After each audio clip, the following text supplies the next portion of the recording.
Welcome to The Courage Effect. I'm Suzanne Weller, and this is a show about growth and unleashing what's possible. You will hear inspiring stories about what courage looks like, how we navigate what's getting in our way, and the opportunities that surface when we choose courage over comfort. Let's get started. Welcome, everybody. Thank you for being here. It's Suzanne, and I am thrilled to be in another conversation with you about courage. So today's guest is, she's a dear friend of mine, and she has been instrumental in me building my business, because when I took my business from a side hustle in 2020 and went to full-time, it was really important for Weller Collaboration to be successful and for me to be spending my time in the most effective way and paying attention to what I needed to be spending it on. And really, truly, I didn't know what I didn't know. So when you start a business, there's definitely quite a bit of lack of knowledge, and you have to be comfortable with that. And I decided that I needed to partner somebody that was really going to help me to spend my time the most wisely, really help me get my value proposition together, and help me to trust myself. That really was a big mantra for me, was trust myself. And that partner was Lenora Edwards. Lenora Edwards is a business development consultant for CEOs. Her clients hire her to help them design, develop, and build their businesses on their own terms. Her value add is acceleration of the revenue generating process. She's known for helping those of us with especially unique value propositions, and many regard her as their ad hoc business partner who never tries to take equity. Her expertise spans professional services, retail, and manufacturing in both domestic and international markets. And since launching her practice, her community of satisfied clients keeps growing, including me, nearly all by referral. It's her dream job, and it shows. Lenora, I'm so happy to have you here. Welcome to The Courage Effect. Thank you. I'm pleased to be here. Nice to see you. Thank you for being here. So as I said in the intro, my mantra really was trust myself. And you were a big part of helping me do that. When we partnered, it really was in support of that. And that does take a lot of courage. And I know that's one of the things that we've talked about a lot over the past few years is courage in trust. And I'd love for us to kick off with that as a topic. So as I say that, courage and trust, what surfaces for you? Well, it's the idea of honoring what's already there, what's valuable, and what you know to be true and what you feel to be true. And it's really hard to do in a society that we're in, which is all about, looking around and comparing and not necessarily and saying, oh, is that a best practice? Is that a better way to do it? Or being competitive rather than going inside and saying, I feel this and sense that, therefore the action I take will look like this, which will serve me and who I'm serving very well. And that was something I really admired about you from the get-go. You had a formidable corporate background. So you had a lot of business experience. So you came to the table just with lots of insights and skills and habits that lent themselves to being an entrepreneur and owning your own business and growing it. Thank you for that. It's so interesting though. I mean, and you know this as well, when you shift from, relying on that paycheck, even though you're hustling for it, when you're hustling for yourself, it is definitely it's a different set of rules. And I mean, I remember you saying to me, let's figure this out together. And that was music to my ears. And I knew I was like, okay, this is the right person. Yeah. Well, and let's figure it out together includes you and relying on your experience and your intuition and what you're sensing, because, I've had plenty of times where clients have said, I just love what you came up with, as we roll out an initiative or come up with a hypothesis for marketing. And I go, I didn't come up with it. Actually, it was something you shared. And, it's now been merchandised into something that's appropriate for this time. And I could see the enthusiasm you had and the excitement and also the passion for it, which to me means there's a lot of belief and that courage to go forward. And let's face it, starting a business is a leap of faith. And we have to keep going back to, okay, if I'm going to do this, why is it going to work for me? I have no evidence that it's going to work for me because I have not yet gained that. So it's all about, you got to trust what's inside. You got to have a bit of faith. And you also, have the benefit like you did in general, people who have corporate experience, who have other experiences where they were successful, even if it's not corporate, it's just other experiences where they were successful, it's like we have to go, okay, why would I suddenly be a big old flop?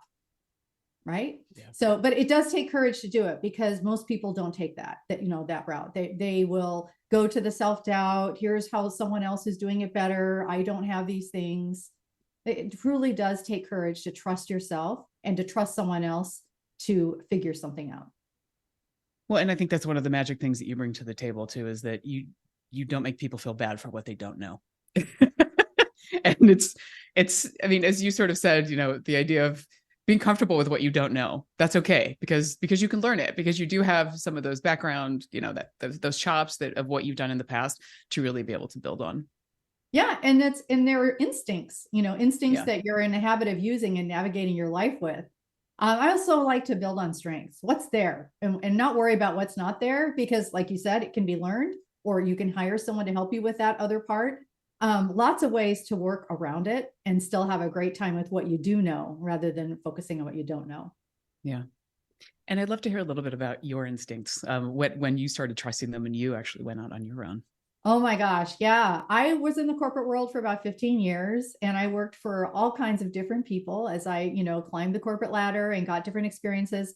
And I was really fortunate because I was appointed a few times to behave and do things in roles that had never been created before. And so after a while, I was like, that's what consultants do, like what, maybe this is what I should be doing. And what I noticed every time I stepped into one of those corporate roles where there was like a need, there was a dire need. There was a time when the department store retailer I was working for was moving from a union-based, company-owned distribution facility to outsourcing to a non-union base. So the rules are totally different, how people are motivated to respond and get things done.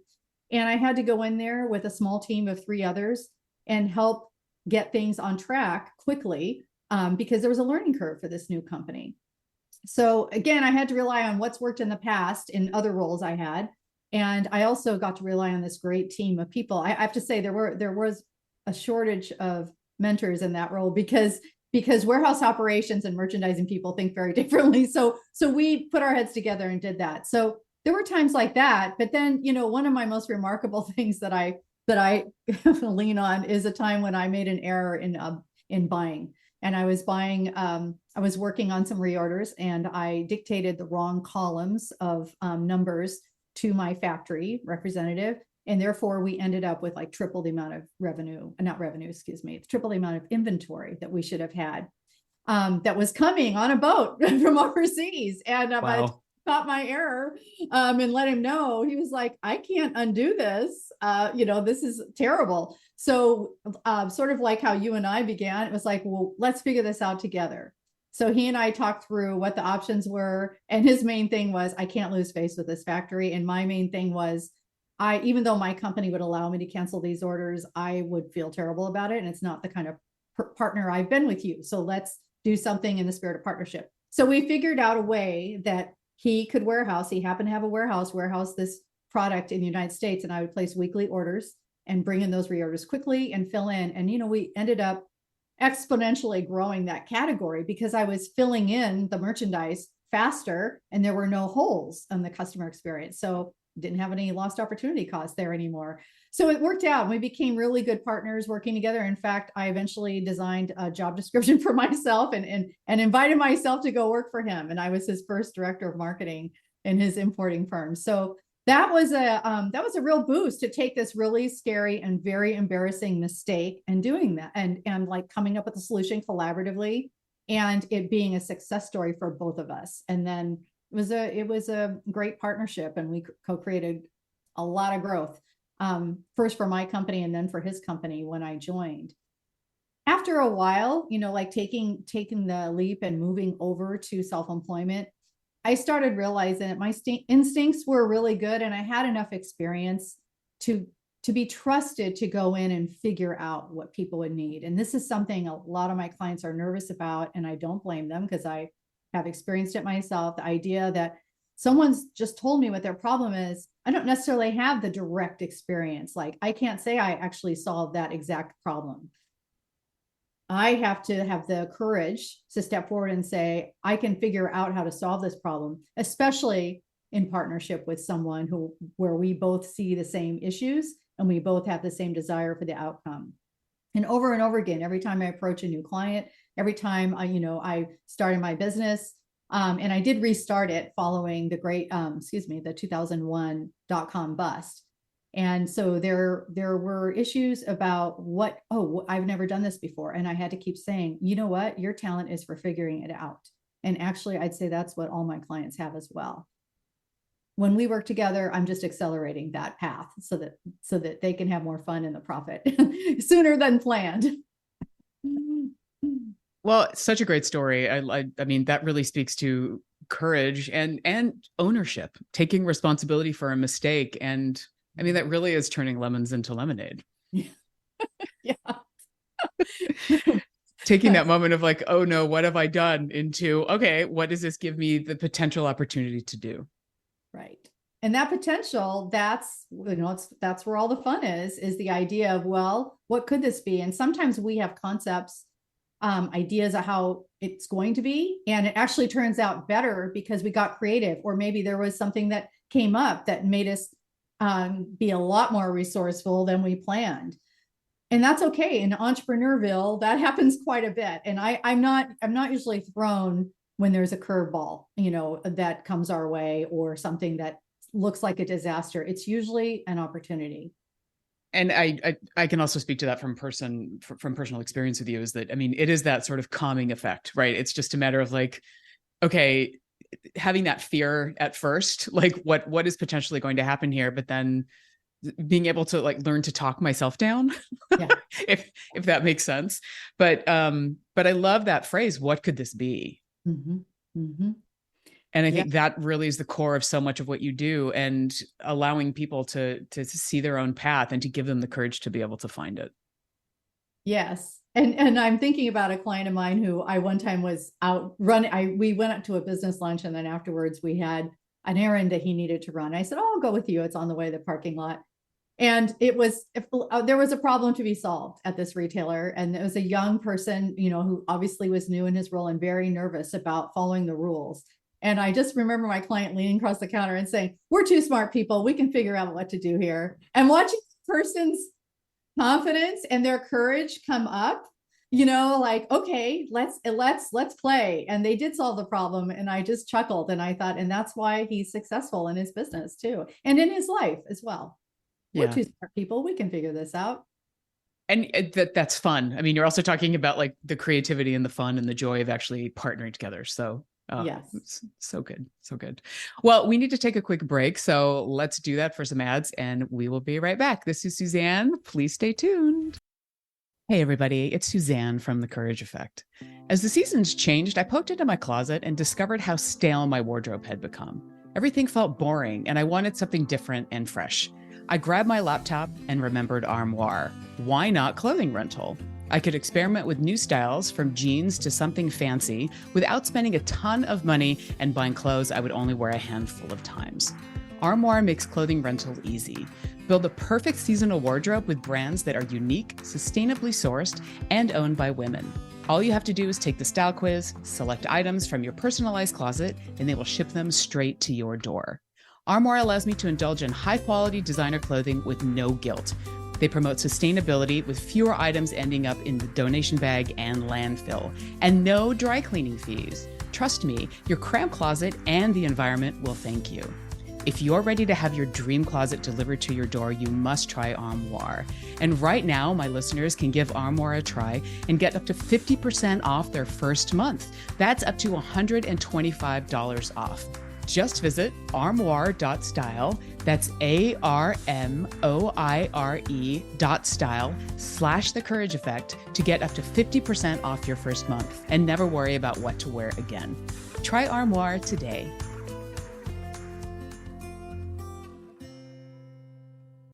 Alternative Talk 1150.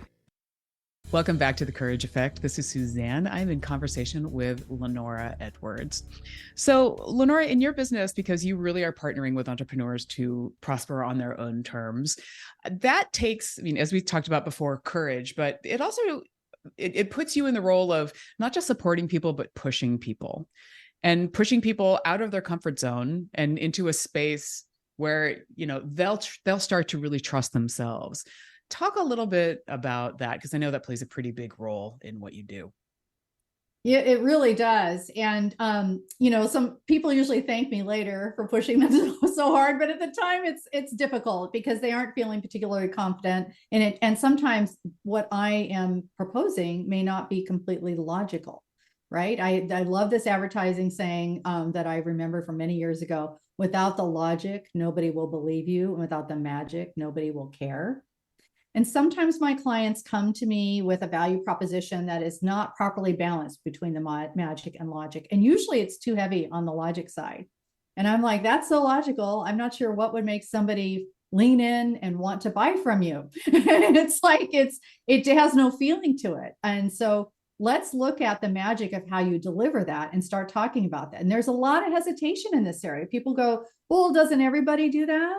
Isn't that what everyone does? No. And so that's why I insist on interviewing my clients' clients, so I can learn more about not just the impact of the work and the deliverables, but also how the client felt, what the user experience was like. It's just like, I'm like, you have got to learn to talk about that when you're marketing yourself, because you want clients who resonate with you.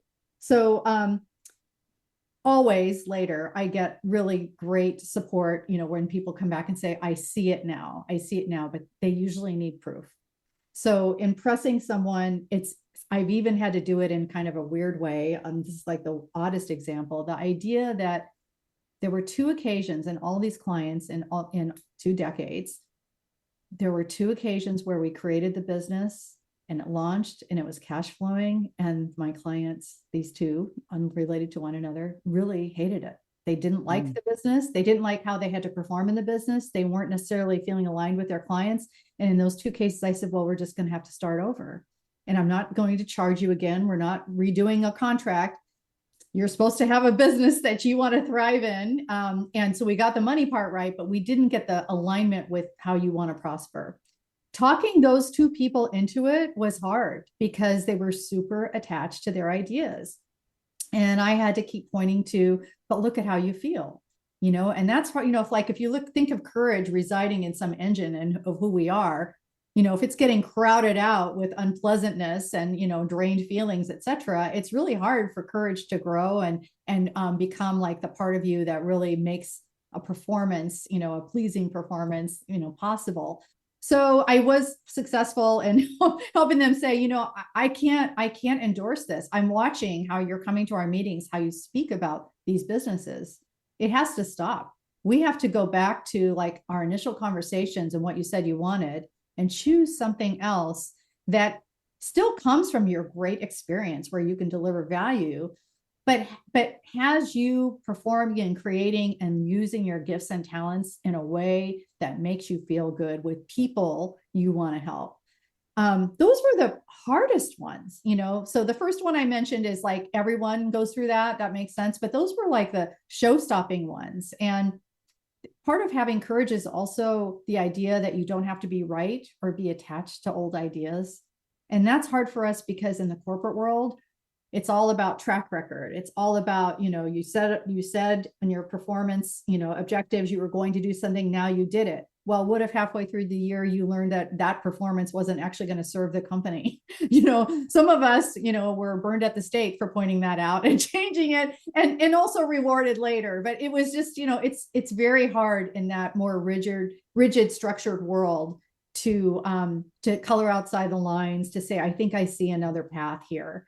And that's what I really love watching my clients adopt, is that idea that you don't have to be looking straight ahead. You can use your peripheral vision. You can look around. You can ask others. You can ask yourself. That's what I want clients to do most. Ask yourself. So when you ask yourself, what comes up here? Because you got a lot of good intel, and I want to hear that before anything else. So kudos to you for actually having the fortitude. I mean, that's courage, but also, I mean, there's also a lot of additional work that goes into that with you, right? I mean, you're investing even further with that. And it sounds like both of them were a little bit hesitant at first, but both of them came around to the recommendations of changing. And they still have those businesses. And I'd say great. it's 10 plus years for both of them. So, That's so great. it stuck. So, cause that's the other thing is I said, I want it to stick, and, you can change things along the way, no worries. But fundamentally, this is the wrong business for you. And someone along the line told you that. And, now that I'm thinking about this happens in initial prospect meetings many times where someone's telling me what they're going to do. And I can tell they're well versed in it and they've been discussing it with others. And maybe they've looked at their resume and said, yes, I should be doing that. But at the very end of the meeting, in the last 5 minutes, they go, let me tell you something crazy. And I think, okay, this is it. This is the real part of the business, and it won't be so completely different, but it'll be a unique way they want to deliver on it, or a unique set of people or a channel they want to serve.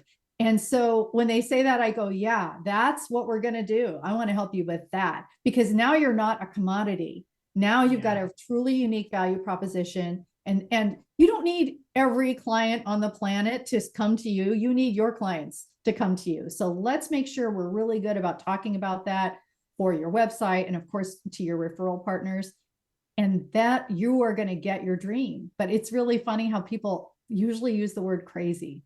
And when I was working in an office, there was a whiteboard. I'd be like, oh, whoa, go grab a pen, start sketching it out. It was phenomenal. It was a fantastic experience. Now, how do you feel about that? Well, fired up. I'm like, okay, that's what we're going to do. And it's my job to make sure it makes money. I mean, that's definitely, my clients are the breadwinners, the rainmakers in their family, and it has to cash flow. So I'm not doing it just for fun. I'm doing it for their living, for how they're going to prosper.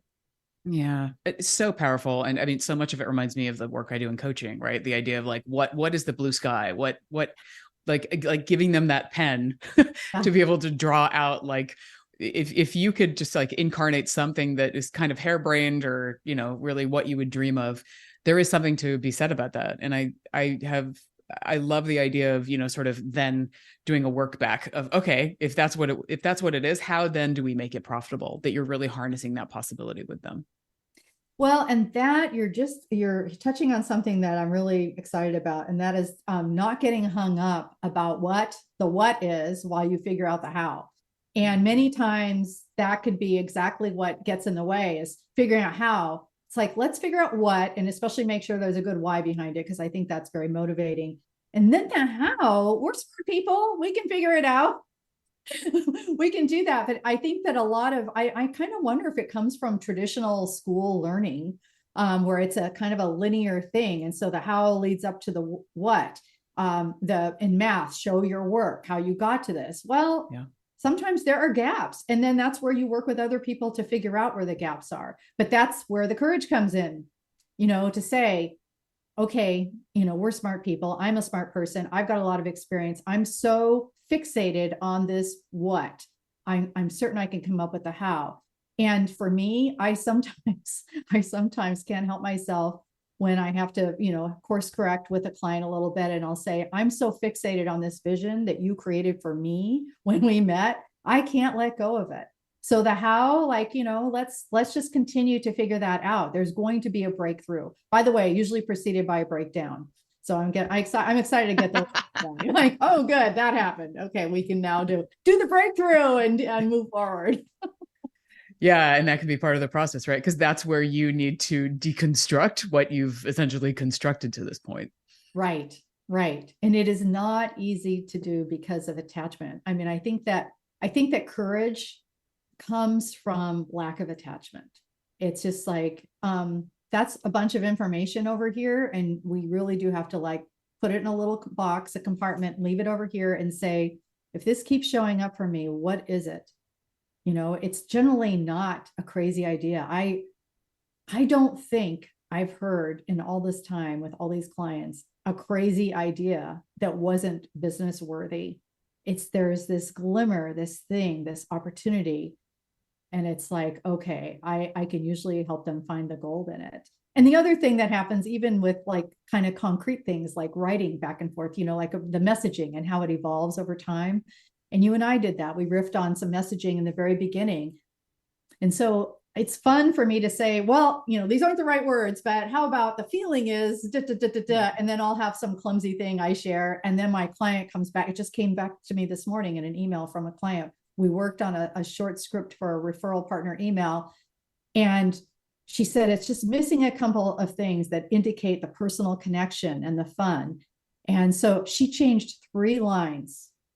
And it became a magnificent email that truly represented her and the opportunity that she was presenting in this email. And I love that kind of words and music way that I get to work with my clients. Yeah, it's fun. And they get the results that they need because they have the ultimate say in what goes out. And they usually can. And that's another thing that fortifies the courage is the confidence that comes from, oh my gosh, I did ultimately come up with that. I just added what I saw so that they could look again and then come up with a different take. Yeah. And what I'm also hearing too is also having the courage to ask for feedback, right? I mean, like them basically putting it out there and being ready to have that, maybe picked apart a little bit and getting comfortable with not being attached to what they think it needs to look like right now. Yeah, on the picking apart, when someone shows me something they have been doing, I'm usually, I'll just say, you know what, there's the one thing that's holding you back here is the blah blah. I won't go through with a red pen. It's like it's the one thing. So how do we get that back in there? Usually they're taking the personality out of it. So like a little too dry, too much logic, not enough magic. Yeah. Yeah. Well, and I love the whole logic magic equation. And unfortunately, we need to wrap up. This is such a wonderful conversation. Thank you for being here. I want to give a couple of highlights of what I'm taking away. Courage comes from lack of attachment, which I think is so important for us to really have the opportunity to ask, what could this be? And trusting your intuition and really leveraging the power of partnership. So Lenora, thank you for being my guest. Thank you for being a partner. We will make sure that all of your information is on the website. And I hope that all of you enjoyed this conversation today. Thank you. Stay courageous. We will talk to you soon.